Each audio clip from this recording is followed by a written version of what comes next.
Assalamualaikum warahmatullahi wabarakatuh. Hari ini Selasa ya, tanggal 8 Oktober 2024. Update penerusan daripada video yang kemarin ya. Dari segi fundamental, malam ini tuh masih sepi. Jadi triggernya sih kemungkinan masih minim. Terkecuali nanti ya di 2345 itu ada pidato dari anggota FOMC dari Bostik. Ini kemungkinan juga bisa aja ngedorong untuk sedikit volatile di market untuk malam ini ya.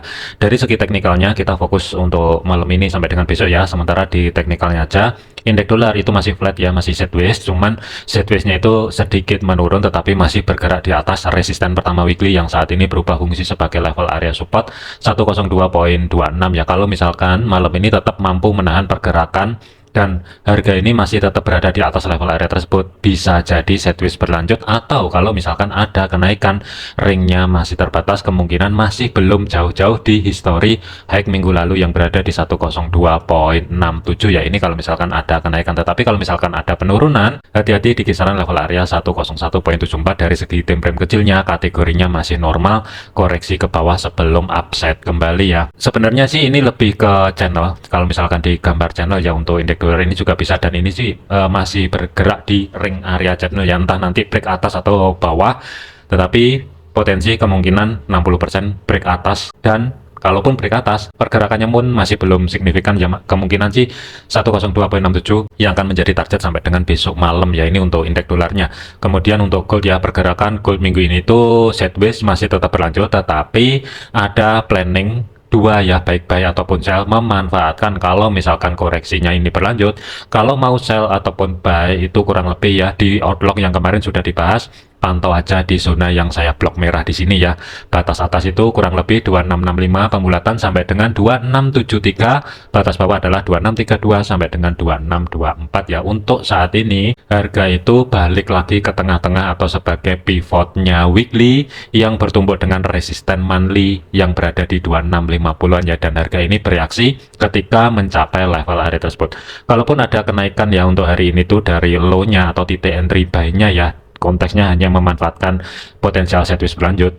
Ini mesti dipikirkan juga ya, karena kenaikannya ini sudah melebihi 200 pip ya, jadi ini sudah hampir mencapai ring rata-rata pergerakan daily. Meskipun ada potensi kedorong ke atas, tetap waspada aja. Yang ada entry buy kurang lebih di kisaran level area 2632 ya. Saran saya adalah mending stop loss-nya majukan di atas break even dan keluar sebagian posisi. Kalaupun ada kedorong ke atas, hati-hati di kisaran level area 2654 ya. Di sini sebagai batas konfirmasi atas sebagai pivotnya. Yang saya khawatirkan ini nanti break tetapi palsu ya, atau false breaknya, dan nggak lama balik lagi ke bawah. Jadi hati-hati di tiga level area untuk malam ini sampai dengan besok: 2654, 2650 sampai dengan 2648 sebagai zona tengahnya, dan batas bawah adalah di kisaran level area 2642. Kalaupun misalkan ini nanti lanjut ke atas dan terkonfirmasi mampu bergerak balik di atas 2654, kalaupun bergerak naik lebih lanjut ya, ringnya pun juga masih terbatas. Zona pantaunya itu berada di 2665 sampai dengan 2673 pembulatan atau sebagai histori high minggu lalu, tetapi potensi harga menuju level area 2665 ke atas untuk saat ini ya, saat video ini dibuat, potensinya masih di bawah 50%, tetapi di atas 40% ya. Jadi tetap hati-hati, waspada aja. Untuk rekan-rekan khususnya yang sudah dapat buy yang ada ataupun yang ngikutin di outlook kemarin ya, mengingat planning buy untuk memanfaatkan batas sideways-nya kemarin itu yang dapat harga di 2632, saran saya adalah majukan stop loss keluar sebagian posisi. Kalau mau adjust targetnya kurang lebih ya, perhatikan aja di level area 2654 ini kalau misalkan mau kedorong sedikit ke atas. Tetapi kalau misalkan harga balik ke bawah, setidaknya profit sudah diambil, stop lossnya pun juga sudah dimajukan, jadi risikonya nol ya. Untuk planning sell-nya saya masih belum ada. Nanti kita lihatin aja progresnya ini nanti mampu atau tidak kedorong ke atas ya. Jadi ada beberapa level area minor kembali yang mesti diantisipasi kalau misalkan harga ini nanti sampai dengan besok, kalau misalkan tidak mampu bergerak di atas 2665 atau mencapai level area 2673 ya, kurang lebih sebagai minornya atau zona tengahnya di antara pivot sampai dengan resisten pertama. Sebenarnya itu ada harga kurang lebih itu di sini, zona yang saya blok merah di sini ya. Ini adalah sebagai zona tengahnya di antara pivot sampai dengan resisten pertama. Jadi kalau misalkan ada potensi harga kedorong ke atas, menuju level area minornya yang ada di 2657 sampai dengan 2659, yang saya khawatirkan ini nanti rawan balik ke bawah ya. Untuk planning saya masih belum ada ya untuk swingnya, mengingat ini masih sideways, tetapi tidak menutup kemungkinan day trade-nya ya kalau misalkan kedorong ke atas dan ke reject di kisaran level area 2656 sampai dengan 2659 setelah terjadi konfirmasi pembalikan arah kembali, tidak menutup kemungkinan akan ada planning sell ya. Kalau misalkan saya gambar untuk planning sell-nya, sementara saya taruh di sini dulu, tetapi stop loss itu tidak boleh jauh-jauh, batas maksimal itu kurang lebih ya sedikit di atasnya 2661. Kalau misalkan saya ukur ruang gerak sekitar 65 sampai dengan 70 pip batas maksimal ini sebagai jarak untuk stop loss-nya. Tetapi dari segi targetnya 2642 ini sebagai target untuk TP pertama 140 pip, TP keduanya balik lagi di 2632, ruang gerak sekitar 240-an pip lah kurang lebih. Ini kalau misalkan kedorong ke atas dan ke reject di level area minor yang berada di 2657 sampai dengan 2659 ya. Meskipun ada potensi 2665 sampai dengan 2673 untuk batasan sideways berlanjut itu kemungkinan bisa terjadi, tetap waspadai aja mengingat kenaikannya dari batas low yang berada di 2628 lah kurang lebih pembulatan itu sudah mencapai sedikit di atasnya 200 pip ya. Jadi waspadai aja. Yang saya khawatirkan dan harga ini nanti malam sampai dengan besok, kalaupun tidak mau kedorong ke atas ya, yang saya khawatirkan nanti balik ke bawah lagi, bermain-main kembali di antara 2642 sampai dengan 2650-an lah kurang lebih di kisaran level area tersebut. Untuk swing kalau misalkan ada, nanti akan saya update di video lanjutan ya. Untuk hari ini sampai dengan besok malam pantau aja zonanya yang mesti diantisipasi. Kalau misalkan ekstrim kedorong ke atas, kemungkinan masih belum jauh-jauh di antara 2673. Resisten pertama weekly belum ada perubahan, 2665 pembulatan. Level area minornya kalau misalkan ke reject di antara 2656 sampai dengan 2659 bisa jadi potensi sell, kemungkinan akan ada lagi. Tetapi kalau misalkan high-nya yang berada di level area 2659 di sini ya, atau hack-nya kemarin ini dijebol, secara otomatis planning sell yang ada di sini itu akan ke pending terlebih dahulu, jadi masih belum bisa digunakan. Kemudian zona tengah atau sebagai pivotnya 2640, support 2632. Kemungkinan kalaupun penurunan malam ini kalau misalkan terjadi ya, kemungkinan juga masih belum mau jauh-jauh di antara 2632 sampai dengan 2624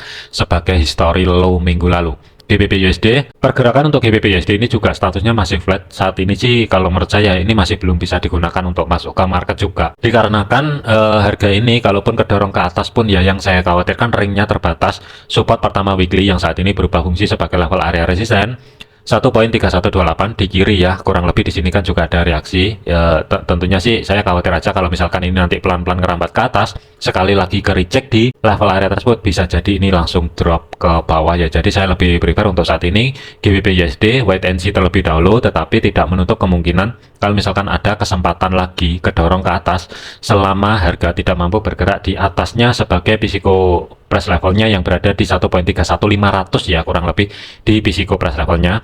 Jadi tinggal tunggu momen aja harga bergerak balik di bawah support pertama weekly yang saat ini berubah fungsi sebagai level area resisten. Tidak menutup kemungkinan nanti sell-nya pun juga bisa digunakan ya, tetapi saat ini juga masih off dulu, masih belum bisa digunakan dulu. Untuk zona pantaunya malam ini masih tetap 1.3128. Kemudian sebagai physical price levelnya ada di 1.31500 dan history hack terdekat itu 1.3175 pembulatan ya. Kurang lebih di sini planning adalah cari ancang-ancang setup sell dengan catatan harga tidak mampu bergerak balik di atas 1.31500. Tinggal tunggu konfirmasi pembalikan arah, harga bergerak di bawah 1.3128, kemungkinan referensi sell akan ada lagi. Tetapi dari segi day trade-nya, targetnya 1.3070 ini untuk day trade-nya. Cuman untuk swing-nya sih masih ada peluang, kemungkinan juga bisa aja bergerak ke support kedua weekly. Tetapi untuk malam ini sampai dengan besok kemungkinan masih belum mampu ya. Terkecuali nanti saat FOMC rilis di jam 1 dini hari, Kamisnya ya. Kalau misalkan hawkish, tidak menutup kemungkinan akan cepat tercapai.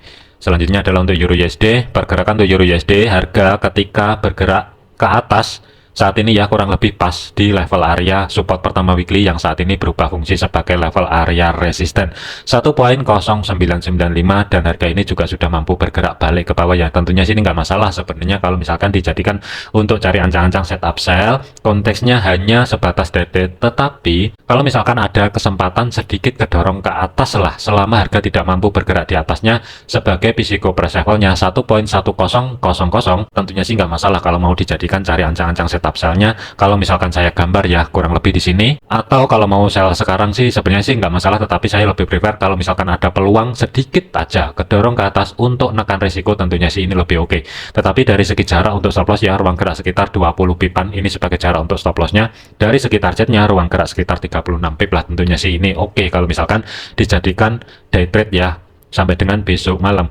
AUD/USD, pergerakan untuk AUD/USD harga perhatikan di kiri ketika break di sini harga koreksi ke atas kurang lebih pas ke reject di support pertama weekly yang saat ini berubah fungsi sebagai level area resisten ya 0.6811, dan harga ini pelan-pelan merambat ke bawah dan spike sedikit ke bawah mencapai batasan pantaunya yang berada di support kedua weekly 0.6733, dan harga saat ini itu masih bereaksi ya. Ini akankah terjadi koreksi sebelum lanjut ke atas, atau malam ini langsung bergerak balik di bawah support kedua weekly dan melanjutkan perjalanan ke atas, itu juga bisa. Untuk AUD/USD ada beberapa level area minor yang mesti diantisipasi untuk malam ini kalau misalkan terjadi potensial koreksi ya. Di level area tengah-tengah di antara support kedua sampai dengan support pertama weekly, zona tengahnya itu berada di kisaran zona yang saya blok merah di sini ya. Jadi selama harga nanti kalau misalkan kedorong ke atas level area zona yang saya blok merah ini dengan batas konfirmasi atas 0.6782 tidak mampu di break atau bergerak di atas level area tersebut, sebenarnya sih idealnya kalau mau dijadikan re-entry cari ancang-ancang setup sell, tentunya sih ini nggak masalah ya. Tetapi saat ini masih off dulu, masih belum bisa digunakan, apalagi kalau misalkan besok ini kalau misalkan NZD-nya memangkas suku bunga sebesar 50 basis point, kemungkinan per AUD ini juga akan berdampak ya, meskipun tidak 100%.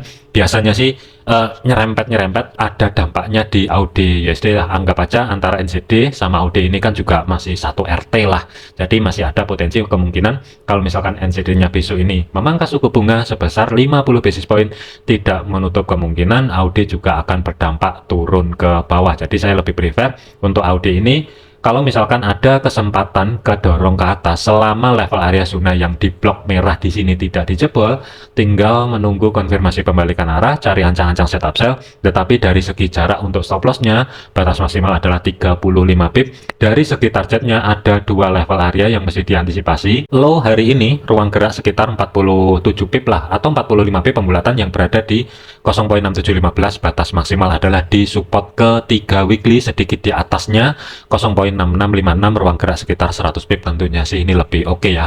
USD/CAD, pergerakan untuk USD/CAD ini pelan-pelan terus ngerambat ke atas ya, dan masih belum ada koreksian sama sekali di level area resisten kedua weekly, atau saat ini berubah fungsi sebagai level area support. Harga ini kan juga tidak langsung kedorong ke atas ya, ketika jebol di level area tersebut sempat terkoreksi dan harga ini kan bergerak balik ke atas, dan high-nya di sini ini sudah di break ya. Jadi ada potensi kemungkinan untuk minggu ini USD/CAD akan meneruskan perjalanan ke atas mencapai level area batas pantau overnya sebagai resisten 34, itu berada di 1.3689 sampai dengan 1.3718. Tentunya sih ini kalau misalkan dijadikan ancang-ancang setup buy nggak masalah sih sebenarnya, tetapi yang mesti dipertanyakan adalah kira-kira naruh stop loss berada di bawahnya 1.36100 berani atau tidak. Kalaupun misalkan berani, selama harga masih bertahan di atas resisten kedua weekly yang saat ini berubah fungsi sebagai level area support, planningnya adalah cari ancang-ancang setup buy. Tetapi dari segi targetnya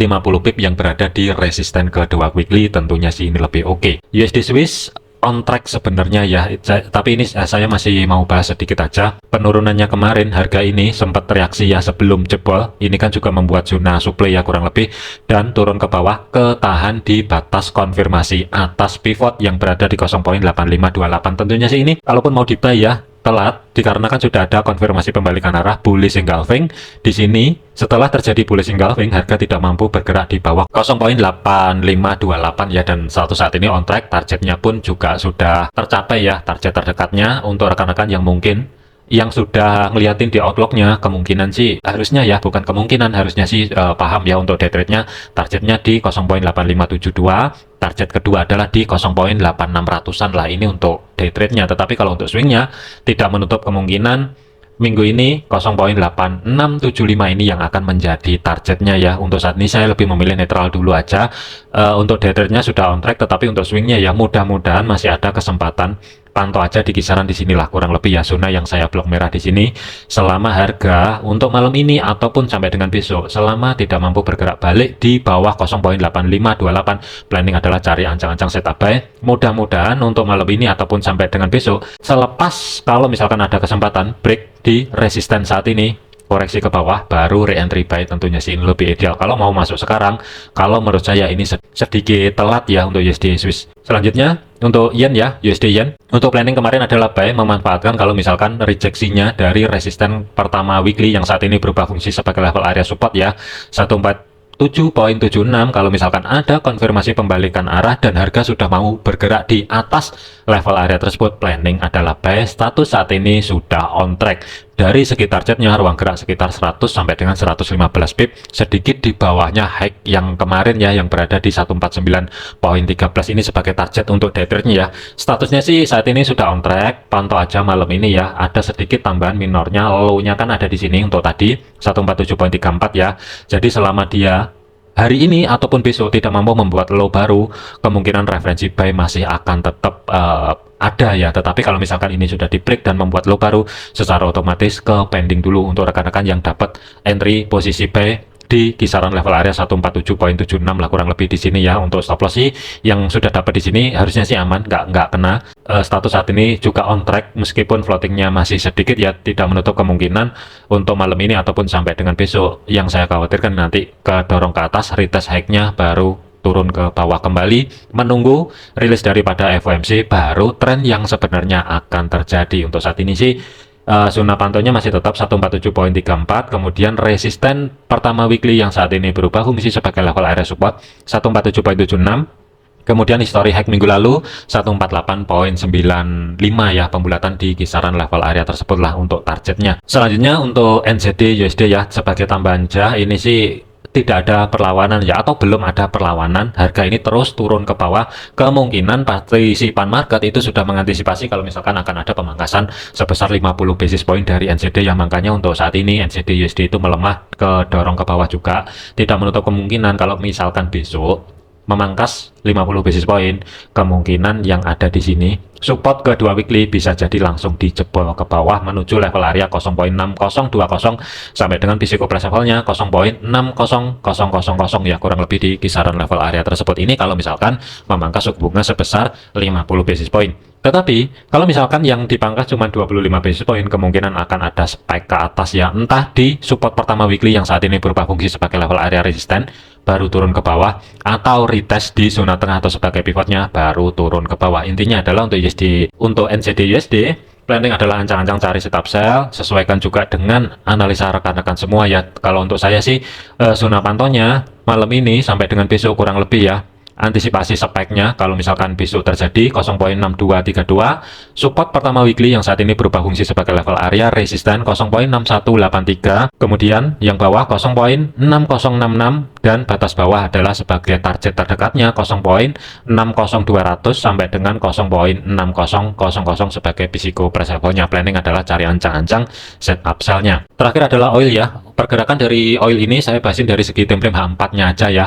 Untuk batasan pantau overnya kalau misalkan ada kenaikan ekstrim apalagi didukung dari segi geopolitik itu tetap berlanjut ya. Batasan pantau over untuk minggu ini kurang lebih pas ya, di antara resisten 3 dan 4. Pucuknya ada di sini 78 kurang lebih ya, harga ke reject. Dan dikarenakan untuk batasan pantau overnya untuk satu minggu ini ya, ini kan sudah diambil atau zona yang saya blok abu-abu di blok biru di sini ya. Ini kan sudah diambil, tidak menutup kemungkinan akan terkoreksi ke bawah terlebih dahulu sebelum melanjutkan perjalanan ke atas kembali. Tetapi yang mesti diantisipasi untuk koreksinya itu ada dua level area yang mesti dipantau. Yang pertama adalah 74 pembulatan atau sebagai resisten kedua weekly, saat ini adalah support. Entah di sini harga langsung bergerak ke atas atau dia terkoreksi lebih dalam ke resisten pertama weekly yang saat ini support juga 71.28 baru lanjut ke atas. Jadi ada dua level area yang mesti diantisipasi untuk cari ancang-ancang re-entry buy. Cuman untuk rekan-rekan yang dapat di minggu yang sebelumnya ya, yang masih hold posisi buy di minggu yang sebelumnya, mengingat sudah mencapai batasan pantau overnya dan harga ini juga masih belum terkonfirmasi bergerak atau tutup di atasnya resisten 4-nya, hati-hati. Yang saya khawatirkan ini nanti koreksinya sedikit lebih dalam, itu waspadai aja ya. Zona pantaunya sih kalaupun misalkan kedorong ke atas kembali untuk hari ini sampai dengan besok, kemungkinan tidak jauh-jauh di 78.00. Kemudian zona pantau yang kedua 76.67, 74 pembulatan, dan resisten pertama yang saat ini berubah fungsi sebagai level area support 71.28. Jadi saya terus terang curiga sebelum STI USD ini bergerak lebih tinggi, ada dua level area koreksi yang mesti diantisipasi, 74 ke atas atau 7128 baru kedorong ke atas. Oke, jadikan video ini sebagai referensi, jangan dijadikan sebagai patokan. Segala keputusan risiko menjadi tanggung jawab masing-masing. Jangan overload, jangan overtrade. Sekian, terima kasih, sampai jumpa di video yang selanjutnya.